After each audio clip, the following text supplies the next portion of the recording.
బలహీన సమయాలలో అప్పుడే అంటున్నాడు, నేను ఎప్పుడు బలహీనుడో అప్పుడే బలవంతుడును గనక క్రీస్తు నాకు కలిగిన బలహీనతలోను, నిందల్లోనూ, ఇబ్బందుల్లోనూ, హింసలోనూ, ఉపద్రవంలోనూ నేను సంతోషించున్నాను. దేవుని నామమునకు స్తోత్రం కలుగును గాక.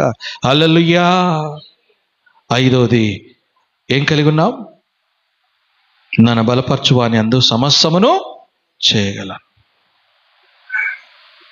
నిజంగా శిశువులు చేయవలసిన పరిచర్య